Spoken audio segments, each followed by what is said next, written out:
Donald's the CEO of Blue Pacific Flavors and Fragrances. Donald, how's BevNET Live treating you so far today? It's great. So give me a little bit of a history lesson, or put this in a historical context. Over the years, how has the nature of what you guys do as a business, how has it been evolving with some of the trends that are being seen across the food and beverage industry? Well, I think traditionally what's happened is most of the flavor industry was asset aligned with big food. And so what you saw basically was, the emergence of the organic category was fairly small relative to the scale of conventional foods. And so as a company, we looked at this about 10 years ago, and we saw there was this emerging area which was organic.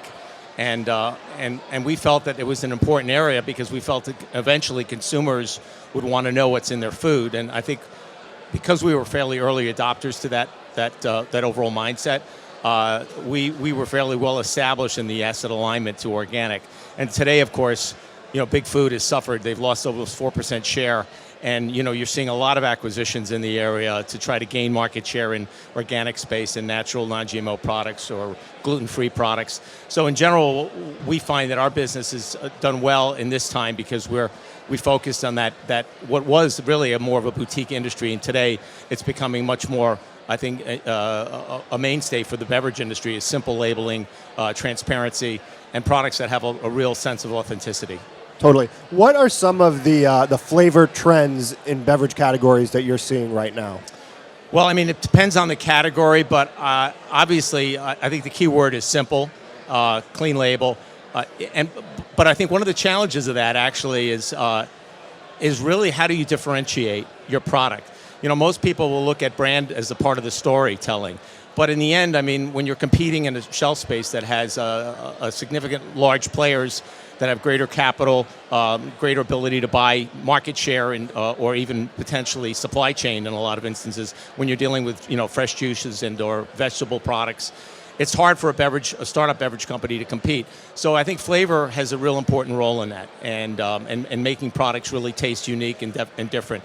What we see, generally speaking, is there's a huge multicultural trend in the U.S. A lot of that is really the traditional consumer like me. I grew up just outside of Queens, New York today, and if I took a picture of where I grew up and compared to where we were in the 70s, where we are today, I mean, it really looks like completely different. I mean, I become really more the minority, whereas before, the typical Caucasian male was the majority. And so I think that's really who America is today. And I think, unfortunately, for a lot of the larger companies, they have tried, specifically to focus on their traditional flavor brands, and they really haven't moved towards, I think, building on the potential opportunities with the Latino community, for example, and even the Asian community. So I think you'll see a lot of unique flavors that are going to cross over. The other area I was going to say, category-wise, obviously plant-based, you're seeing it, and I think you'll see more of it. I mean, people will move outside of the traditional vanilla or the caramel or things like that, or the cold brew coffee, which of course is very popular. But in general, we see a lot of kind of fusion between the alcohol industry and beverage.